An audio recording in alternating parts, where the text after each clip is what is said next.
Yo, what's up, guys? It's Kyle again. I want to talk about my thoughts on the return of the animal, Batista. It was rumored a couple of weeks ago, like late November, early December, that Batista was coming back into the WWE at a house show, and then that kind of like spread it. Some people kind of took it with a grain of salt. Other people didn't believe it.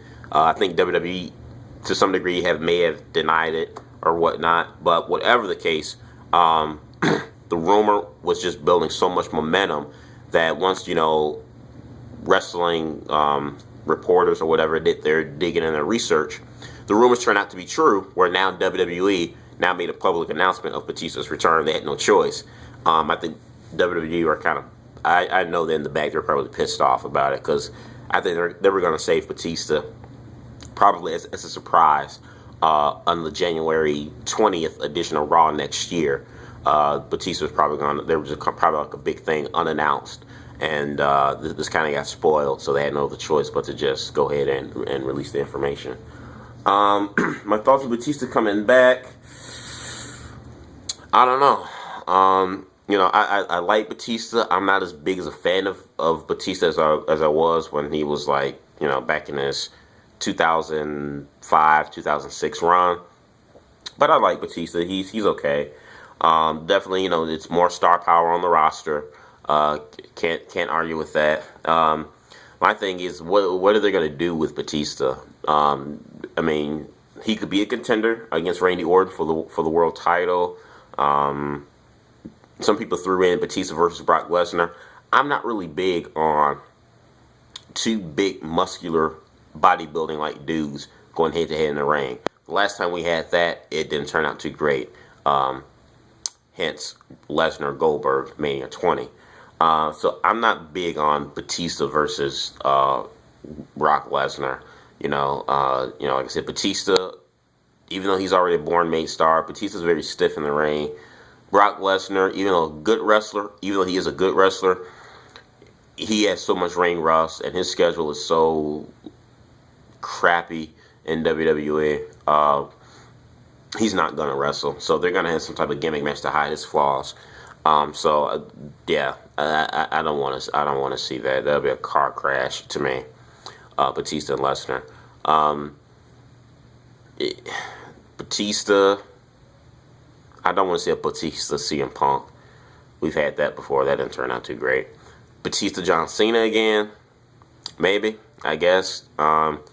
Batista Sheamus, I think might be okay. That might not be too bad, I guess. I don't know. There's so many things they could do with Batista. Put him in the #1 contender spot. Definitely, you got to figure he's going to be in the Royal Rumble. Absolutely. Can't deny that.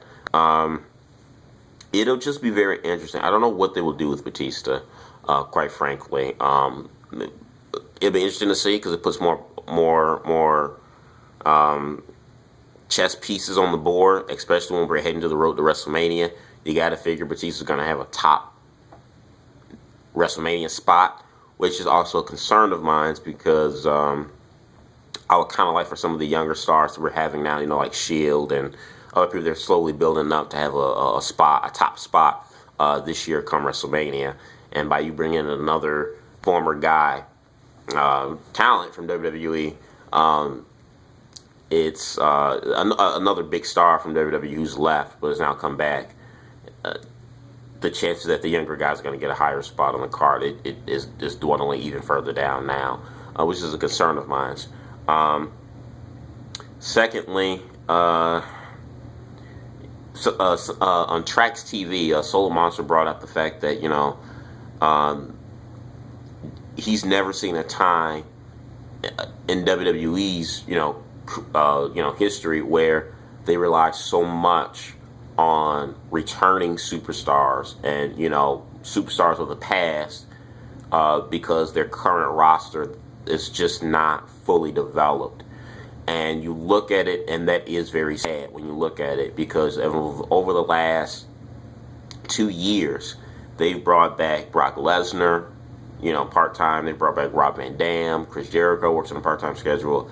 Undertaker pops in once in a while for WrestleMania. Triple H pops in once in a while for a big marquee match. Now you've got Batista coming back to do something. Rock came back to do some stuff.